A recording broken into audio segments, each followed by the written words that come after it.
ఎంతసేపు మాట్లాడినా రామారావు గారు మేము కలిసి వస్తాం, ప్రభుత్వానికి సహకరిస్తాం అని పదే పదే చెప్తున్నాడు. నేను వారికి ఒకటే సూచన చేస్తున్నా, మీరు కలిసి వస్తారా లేదా అనేది, అన్నం ఉడికిందా లేదా అనేది ఒక మెతుకుని బట్టి చూస్తే తెలుస్తుంది. ప్రతిపక్ష నాయకుడు సభలకే రాడు, వీళ్ళు కలిసి వస్తారని చెప్తే నమ్మేది ఎవరు అధ్యక్ష? నేను అందుకే వారికి సూచన చేస్తున్నా, వెనకాల ఉండే అక్కలు ఇక్కడ ఉండి చెప్పి ఇక్కడ ముంచి అక్కడికి తేలినరు. ఆ అక్కల మాటలు విన్నాడు అనుకో జూబ్లీ బస్ స్టాండ్లో కూర్చోవాల్సి వస్తుంది అధ్యక్ష. అందుకే అందుకే అందుకే అందుకే అధ్యక్ష,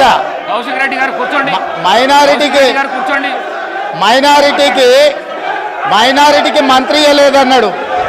2014 నుంచి 2019 వరకు ఒక్క మహిళకు కూడా మంత్రి పదవి ఇవ్వలేదు అధ్యక్ష.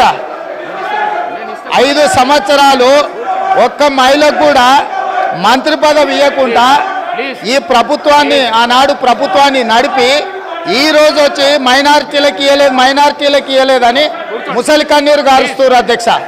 కాబట్టి దయచేసి అన్ని విషయాలు మాకు తెలుసు, సహకరించేది ఉంటే ప్రతిపక్ష నాయకుని వచ్చి సభలో కూర్చోమని చెప్పుండ్రు అధ్యక్ష. వివేక్ గారు మళ్ళీ వెళ్ళకు రాకండి. వివేక్ గారు ఈ ప్రాక్టీస్ మంచిది కాదు. మళ్ళీ వెళ్ళకు రాకండి. కొత్త సభ్యులకు ఇది నేర్పించకండి. మీరు సభా మర్యాదలను కాపాడండి. మీరు వెళ్ళండి. మీరు పల్ల రాజేశ్వర్ గారు మీరు వెళ్ళండి ప్లీజ్. మీరు వెళ్ళండి, సభా మర్యాదలను కాపాడండి. మీరు వెళ్ళండి, కూర్చోండి ప్లీజ్. కూర్చోండి.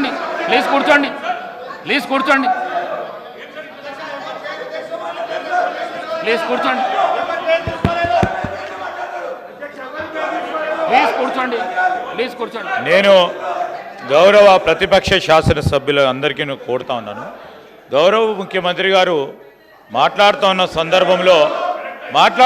సందర్భంలో ఎవరు పేరు తీయలే అధ్యక్ష, ఎవరు గౌరవ సభ్యుల పేర్లు తీయలే. మీ వెనకాల ఉన్న కొంతమంది అని చెప్తే సభ బయట కూడా ఉండొచ్చు.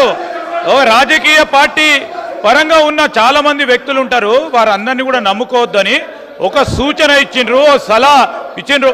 ఎందుకు సార్ పాపం వాళ్ళను రెచ్చగొడతా ఉన్నారు.